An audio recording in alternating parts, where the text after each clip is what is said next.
महाभारत प्रतीक है धर्म और अधर्म के युद्ध का। यह इतिहास गवाह है कि जब जब अधर्म के आतंक ने सिर उठाया, उसे धर्म के अर्जुनों ने कुचला है, नेस्तनाबूद किया है। दर्शकों, आप अपने घर पर अगर बिना डर के जी रहे हैं, खुलकर जी रहे हैं, तो उसकी वजह है वो लोग जो आपके लिए ढाल बनकर खड़े हैं, शील्ड बनकर खड़े हैं, जो दिन रात उन इनपुट्स को जुटा रहे हैं, जो दिन रात अनगिनत साजिशों को पूरा होने से पहले ही मिट्टी में मिला रहे हैं। दोस्तों, हमारी पुलिस, हमारे सुरक्षा बल, हमारी सेना और हमारे खुफिया एजेंट्स, हमारी खुफिया एजेंसियां, जिनको जितनी बार सैल्यूट कीजिए वो कम होगा। मैं ऐसा क्यों कह रहा हूं, आपको एक एक तस्वीर दिखाऊंगा। लेकिन दोस्तों, जहां महाभारत में भीम और अर्जुन है, वहीं शकुनी भी तो होता है। दोस्तों, आपको दो तस्वीरें दिखाने जा रहा हूं, जरा देख लीजिए। एक तरफ हमारी पुलिस, हमारे जवान आतंकियों को खोज रहे हैं, उनका हर प्लान, हर साजिश, हर मॉड्यूल एक्सपोज कर रहे हैं, तो दूसरी तरफ जेल में बंद आतंकी मौज कर रहे हैं। तस्वीर जरा देख लीजिए। आतंकी, जरा देखिए, जेल तक जब आतंकी पहुंचता है, उस आतंकी को पकड़ने के लिए कितनी मेहनत, कितना कलेजा, कितना जिगरा लगता है। दर्शकों, ये आपको मालूम होगा, बताने की जरूरत नहीं। लेकिन कुछ लोग ऐसे आतंकियों को वीवीआईपी बना देते हैं। जेल में बंद आतंकी टीवी देखते हैं, खुलेआम फोन चलाते हैं, कोई शराब पीता है, कोई पार्टी करता है। दर्शकों, ये जो तस्वीरें आपको दिखा रहा हूं, ये कर्नाटक की तस्वीरें हैं। बेंगलुरु जेल में बंद ये शख्स कोई मामूली व्यक्ति नहीं है। इसकी तस्वीर मैं आपको दिखाना चाहता हूं। अब थोड़ा सा मैं आपको दिखाने की कोशिश करता हूं। इस तस्वीर को थोड़ा सा आपको गौर से देखना चाहिए, जिसको मैं आपको दिखाना चाहता हूं, और इस तस्वीर को थोड़ा सा आपके लिए डिस्क्राइब करना भी जरूरी है। यह मैं आपको तस्वीर दिखाना चाहता हूं। यह पार्टी चल रही है, डांस चल रहा है, शराब पी जा रही है। इसकी तस्वीर भी जरा देखिए। यह कर्नाटक की जेल की तस्वीर है, जहां पर ऐसा लग रहा है जैसे जलसा चल रहा है। और यह जो शख्स है, दोस्तों, इस तस्वीर को आप देख लीजिए। यह आईएसआई इसका आतंकी है। कर्नाटक जेल में जलसा चल रहा है और आतंकी जो है वो क्या कर रहे हैं, वो मोबाइल फोन चला रहे हैं। एनआईए ने इसके लिए न जाने कितने पापड़ बेले थे, जिस शख्स की मैं बात कर रहा हूं, तब जाकर उसको गिरफ्तार किया गया। लेकिन जेल में वो उससे भी ज्यादा मौज में। क्या आतंक से हम लोग ऐसे लड़ेंगे? दोस्तों, एक आतंकी को पकड़ने में क्या क्या लगता है, उसका कुछ परसेंट मैं आपको दिखाता हूं। केवल 10-20% ही दिखा पाऊंगा, क्योंकि बहुत कुछ लगता है एक आतंकी को गिरफ्तार करने के लिए। इस बार एक पूरा का पूरा नेटवर्क ध्वस्त किया गया, और यह कैसे एक्सपोज हुआ, इसको मैं सिलसिलेवार आपको बताता हूं। इसको समझिए, क्योंकि आज बहुत बड़ी खबर निकलकर सामने आई। और यह शुरू कहां से हुआ था? दरअसल श्रीनगर में कुछ पोस्टर लगाए गए, और जो पोस्टर लगाए गए वो जैशे मोहम्मद के सपोर्ट में थे। पोस्टर लगाने वाले को शायद यह खबर नहीं थी कि अब श्रीनगर में केवल सीसीटीवी कैमरे नहीं लगे हैं, बल्कि फेशियल रिकॉग्निशन सिस्टम भी लगा हुआ है, और उससे लैस सीसीटीवी लगे हैं। यानी एक बार में ही उसका चेहरा साफ हो गया, स्पष्ट हो गया। और यह भी कि इस शख्स का नाम आदिल अहमद है। यह आदिल एक डॉक्टर है, इसने एमबीबीएस की पढ़ाई की, मेडिसिन की डिग्री इसके पास है। यह पहले अनंतनाग के सरकारी मेडिकल कॉलेज में डॉक्टर हुआ करता था, और पिछले कुछ दिनों से वो सहारनपुर के एक प्राइवेट अस्पताल में जाकर प्रैक्टिस करने लगा था। जम्मू कश्मीर पुलिस ने उन सीसीटीवी के आधार पर डॉक्टर आदिल को सहारनपुर से जाकर गिरफ्तार कर लिया। लेकिन आदिल की निशानदेही पर जब उसका पुराना लॉकर जाकर खोला गया, तो वहां से AK-47 बरामद हुई। दोस्तों, वो राइफल जो कुख्यात है, जो बहुत खतरनाक है, और यह तो सिर्फ जैसे शुरुआत भर थी। आदिल ने पूछताछ में एक और शख्स का नाम बताया, उसका नाम था मुजम्मिल। यह भी डॉक्टर है, यह अनंतनाग का रहने वाला है, लेकिन कुछ दिनों से यह फरीदाबाद में रह रहा था। दोस्तों, एक यूनिवर्सिटी में यह पढ़ाने का काम कर रहा था। इसने फरीदाबाद के धौज गांव में एक कमरा किराए पर लिया, और उसमें इकट्ठा किया इतना बारूद कि एजेंसियां भी दहल गई, परेशान हो गई। एक ठिकाने से 360 किलो विस्फोटक मिला, जबकि एक और दूसरा जो ठिकाना है, उससे करीब करीब 2600 किलो विस्फोटक मिला है। आईडी बनाने का पूरा सामान मिला है, टाइमर वाइमर ये सब मिले हैं, वायर सब मिले हैं। गोलियां, बंदूक, राइफल वगैरह इसके लिए बहुत छोटी चीज है। इसके लिए हम आपको यह भी बता रहे हैं कि कुल मिलाकर अब तक 16 लोगों को गिरफ्तार किया गया है, जो इन सब की मदद कर रहे थे, और छानबीन अभी भी जारी है। लेकिन यह मॉड्यूल था जैशे मोहम्मद का। एक और मॉड्यूल आपको दिखाता हूं। यह ISIS खुरासान का मॉड्यूल है। कल उसका भी एक डॉक्टर गिरफ्तार किया गया, उसका नाम है डॉक्टर अहमद मोहिउद्दीन सैयद और ये तेलंगाना का रहने वाला है।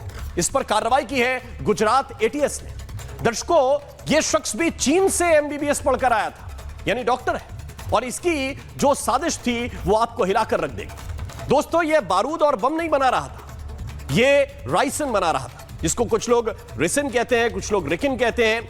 ये ऐसा खतरनाक जहर होता है जिसको बैन कर दिया गया है। दोस्तों, ये केमिकल वेपन्स कन्वेंशन का शेड्यूल नंबर 1 है, उसमें इस जहर को शामिल करके बैन किया हुआ है। और उसकी वजह से इसका एक दिन का, इसकी वजह मैं आपको बता रहा हूं कि क्यों यह बैन है। यह इसलिए बैन है क्योंकि इसका एक दिन का एक छोटा सा दाना, एक छोटा सा भी हिस्सा अगर आपके शरीर में किसी भी तरह से चला जाए तो यह जान ले लेता है। और यह खाना तो छोड़ दीजिए, अगर सांसों के जरिए भी अंदर चला गया किसी तरह से तो समझिए कि आपका खेल खत्म। आतंकियों की साजिश इसी जहर को तैयार करके भारत में एक नए तरह का आतंकी हमला करने की थी।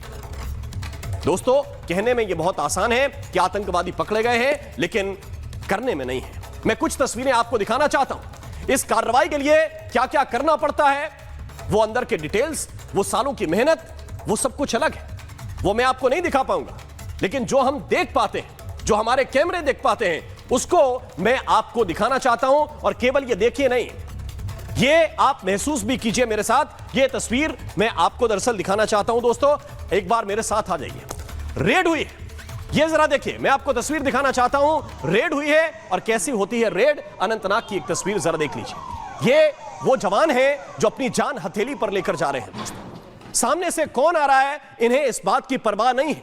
अंदर कौन छिपा बैठा है, इनको इस बात की परवाह नहीं है। इसकी तस्वीर जरा देख लीजिए। अनंतनाग के अंदर एक जगह पर नहीं, कई जगहों पर जाकर वहां जम्मू कश्मीर पुलिस और स्पेशल टीम ने जाकर रेड की। ये देखिए, घर के अंदर जा रहे हैं। घर के अंदर की तस्वीर मैं आपको दिखा रहा हूं और एक और तस्वीर मैं आपको दिखाना चाहता हूं। इस तस्वीर को भी आप देखिए। और यह तस्वीर जो है वो फरीदाबाद की तस्वीर है। फरीदाबाद में जहां पर रेड हुई है वहां पर देखिए, ये क्राइम ब्रांच के वो लड़के हैं, ये क्राइम ब्रांच के वो जवान हैं जिन्हें यह परवाह नहीं है कि अगली गोली उनकी छाती पर आ सकती है। जहां पर 360 किलो विस्फोटक, जहां पर 2600 किलो विस्फोटक मिल रहा है, वहां पर ये लोग खड़े हुए हैं। ये देखिए, ये वो बड़े बड़े हथियार, ये ऑटोमेटिक राइफल, ये सब बरामद हुआ है। और ये जो ट्रक आप जाता हुआ देख रहे हैं, ये गाड़ी जो आप देख रहे हैं, इसमें भर के विस्फोटक गया है। जहां इतना विस्फोटक है वहां पर छाती तानकर ये जवान खड़े हुए हैं और इसलिए खड़े हुए हैं ताकि एक आतंकी को गिरफ्तार कर सके, वो विस्फोटक बरामद कर सके। कुछ और तस्वीरें मैं आपको दिखाना चाहता हूं।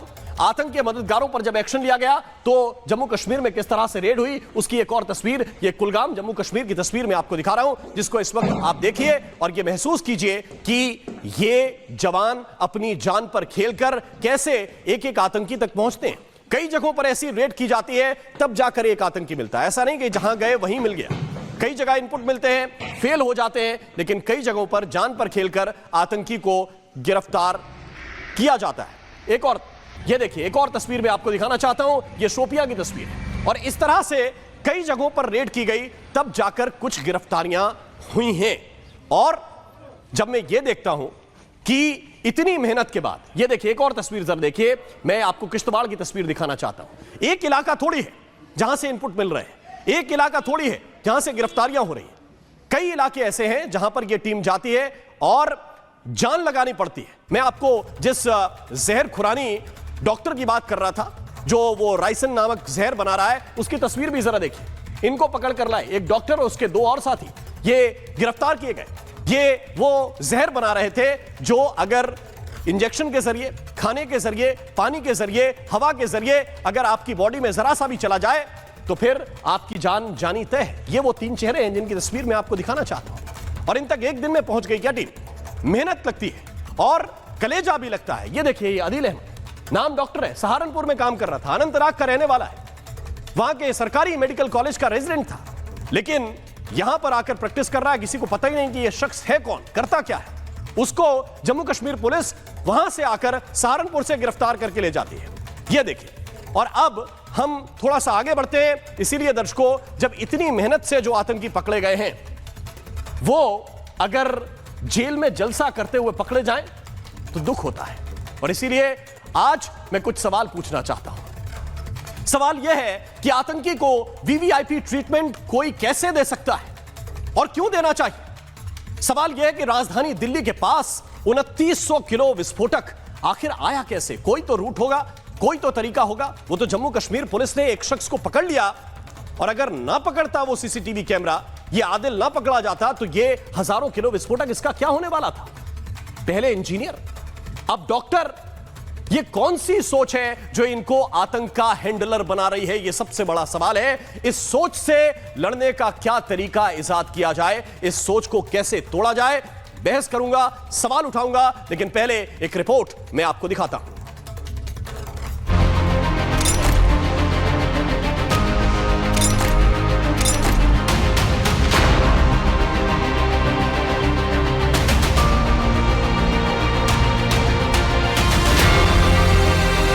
ये तो बॉम्बे ब्लास्ट से भी खतरनाक था। अभी तक कांग्रेस, राहुल गांधी हो, लालू यादव हो, अखिलेश हो, इनका किसी का ओवैसी हो, किसी का बयान नहीं आएगा। क्या भारत को गजवाए हिंद बनाने की साजिश? गांधी जी को किसने मारा था? इंदिरा जी को किसने मारा?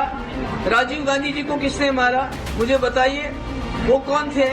और यही दो दृश्य आपको दिखाते हैं आज देश के, कि आतंकवाद के प्रति, कानून व्यवस्था के प्रति बीजेपी लेड एनडीए अलायंस की क्या सोच है, और दूसरी तरफ कांग्रेस पार्टी लेड इंडी गठबंधन की क्या सोच है। जब भी कांग्रेस सरकार जब से कर्नाटक में आया है, तभी से ये एंटी नेशनल एलिमेंट्स को, टेररिस्ट को पूरा सपोर्ट दे रहा है सिद्धरामैया सरकार। देश के ऊपर बहुत बड़े हमले की तैयारी थी, और आज जैसे नक्सलवाद मुक्त भारत हुआ, उग्रवाद से मुक्त भारत हुआ, वैसे आतंकवाद से मुक्त भारत बनाने के लिए यह एक बड़ी सफलता है।